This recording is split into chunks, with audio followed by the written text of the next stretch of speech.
So ayun guys, good afternoon. This is Jace Garcia from Suzuki Auto Oclocan, Team Ramel Gonzalez. And I'm Justin Emmanuel Briones from Suzuki Auto Caloocan also. So ayun guys, introduce lang namin sa inyo si Suzuki Espresso AGS. So ayun, tara guys. Ay tara boss. So dito muna tayo sa harap mo tayo boss. So ayun guys, kung mapapansin nyo, yung headlamp ni Espresso is naka-halogen na siya, multi-reflector. So kahit ano, kaya kinagandahan nito, napaka-lawak ng nasasakop ng ilaw niya. So hindi talaga kitang-kita nyo kahit gabi. So ayun guys, tsaka yung design niya, authentic design. Yung ayan, opo, yung Suzuki yung logo emblem, napaka-authentic. Mapapansin niyo yung design niya is very modern. Modern, kumbaga, parang kakaiba sa lahat. Parang siyang toy car, kumbaga. Ayan. Toy car na lahat. Yes. Ayan, parang siyang toy car na napaka-astig tignan, no? At pagdating naman natin sa mags, mapapansin nyo, two-tone yung kanyang mags. May pagka-silver and black yung kanyang mags. 14, tama? 14 ang kanyang Then sa ground clearance niya, ayan, ito ang pinaka-maganda kay Espresso. Pagdating sa clearance niya, napaka-taas ng kanyang clearance. Mapapansin niyo yung clearance niya. Kasyang-kasya, pwede tayo pumasok sa loob, kasyang-kasya tayo, no? Yung purpose nitong high clearance natin kasi nasa Pilipinas tayo, ang climate natin dito is pabago-bago, madalas umuulan. So pag umuulan, bumabaha. So pag bumabaha, yung sasakyan natin, lulusong natin, hindi naman natin yung baha, kung sakaling nasa daan kayo, di ba? Yun ang purpose ng high clearance natin dito. Pang sa baha, sa maulan, yan. Pagdating naman natin sa sa kanyang kulay, orange, no? Pagdating sa loob din, sa loob. Yan, suspicious ang kanyang design. So,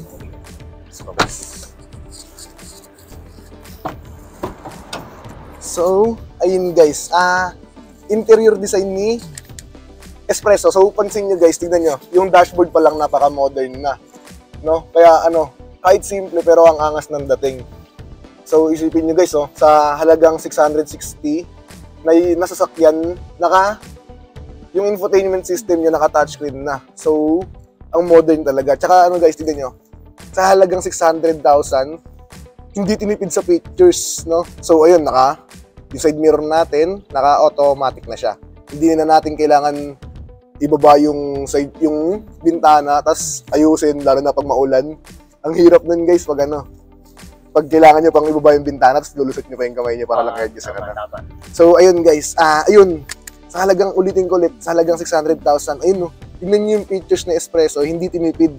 So, ayun, kung makikita nyo sa gilid, meron siyang yung A na logo, meron siyang EASS. So, EASS, nakakatulong siya for fuel consumption. So, ayun guys, pag nag-full brake tayo, automatic na mamamatay yung engine. Then, pag-release ng brake, walang delay, start ulit ng makina. So, ayun, para sa fuel efficient niya. So, eto rin guys, kung makikita niyo yung sasakyan na may off na logo, siya naman si ESP, Electronic Stability Program. So, para saan ba siya guys?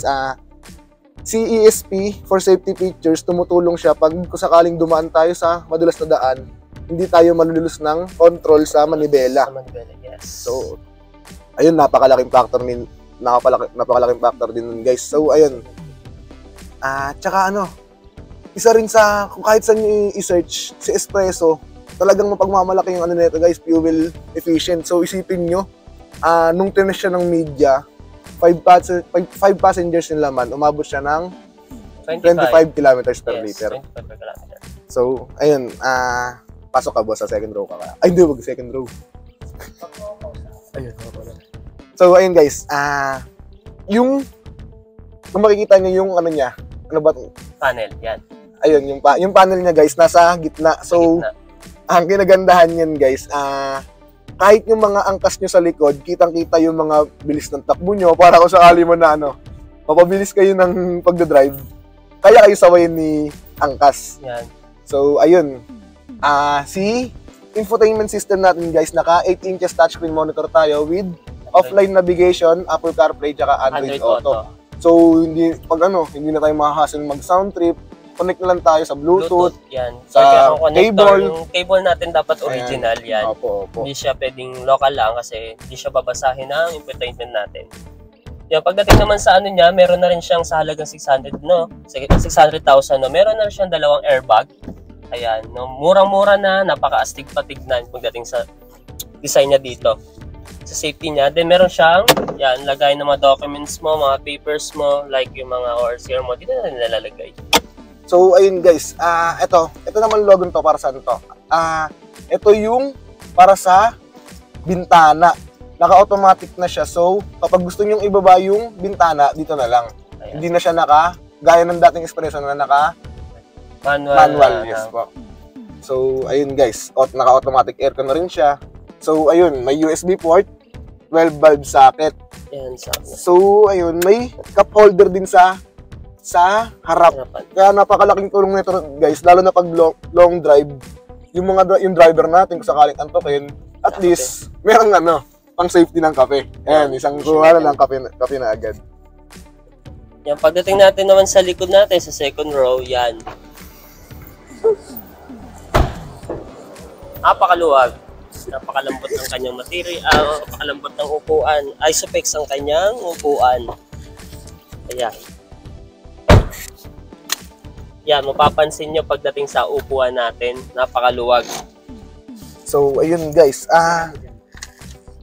kitang-kita naman sa second row ni Espresso. Tingnan niyo yung legroom namin. Ikaw kuya, 6-footer ka, no? Pero tingnan mo yung legroom niya, may halos isang dangkal pa na space. Kaya napaka-komportable talaga. Tsaka, guys, yung isa rin sa akin nagandahan nito yung upuan. Hindi gaya ng ibang sasakyan na nakaangat yung binte pag nakasakay ka. Dito pantay na pantay. So iwas ngalay. Ayan.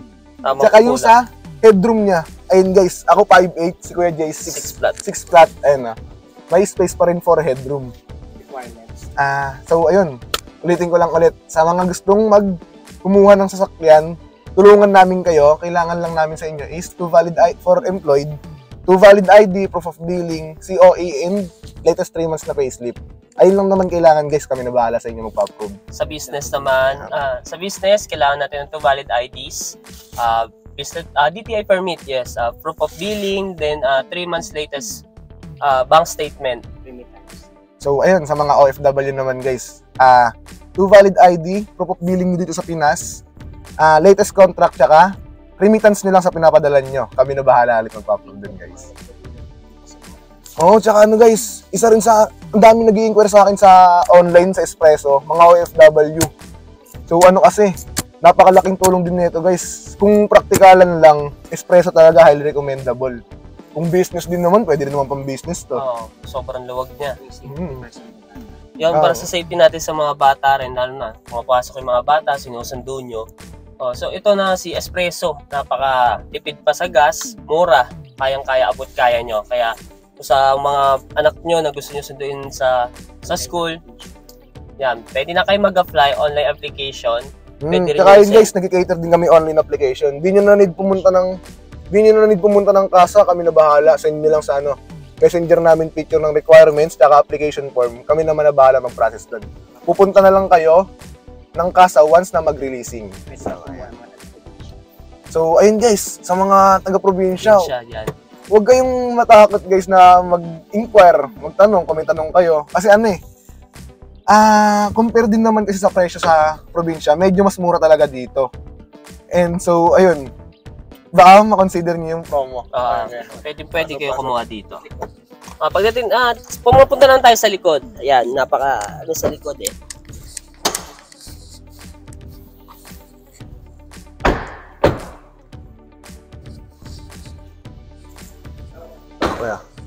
So, ayun guys, sa likod naman, kung mapapansin nyo, ito, napakalanding din ito guys. Ang ganda na ito, no? So, sa mga kung nangyari, may may mga gamit kayo na masyadong private, pwede nyong ilagay ito para hindi siya makita sa labas. So, pwede naman siyang matanggal. Ayan. Para mas maluwag. So, ikaw kaya. Ito muna ba? Ayan, pakita nyo, meron din siyang backup sensor. Ayan. 2-eye backup sensor. Then pagdating naman sa loob naman natin, kung gusto nyo ng spacious design, ayan. Napakaluwag niya.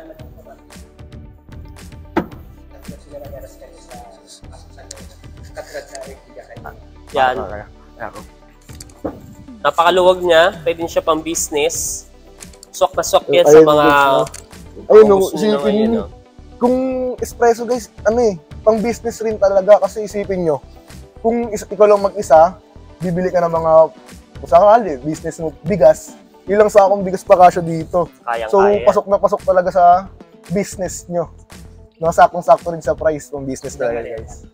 So, ayun, tansya mo kaya ilang maleta dito kasya. Mga 6. Bigas, kaya rin yung mga 6, 10. No? Ilang kilo, kayang-kaya yan. 6 na kaban, kaya na kasya dito, no? Kasyang-kasya yan.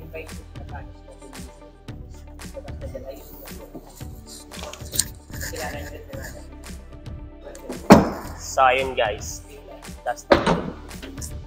So, ayun guys, no, sa mga gustong kumuha, mag-inquire, pwede nyo po akong hanapin, Jace Garcia from Suzuki Auto Caloocan. Contact number ko po is 0905-830-7363. Ulitin ko, ang contact number ko ay Jace Garcia. Again, sorry. Jace Garcia, contact number 0905-830-7363. So, ayun guys, pakilala lang ako. Kung sakaling gusto nyo mag-inquire, contact mo lang ako, Justin Emmanuel Briones, Sales Executive at Suzuki Auto Caloocan. Contact number ko guys is 0938-829-4696. So, ayun. Kung sakali man, pwede kayo bumisita sa showroom namin guys. Hanapin nyo lang kami sa guide on duty namin or sa showroom para ma-introduce kayo sa amin and we're happy to assist naman nyo po. So, ulitin ko ulit, Justin Briones, Sales Executive Suzuki Caloocan. Number ko is 0938-829-4696. And ako naman si Jace Garcia, Sales Executive from Suzuki Auto Caloocan. Contact number 0905-830-7363.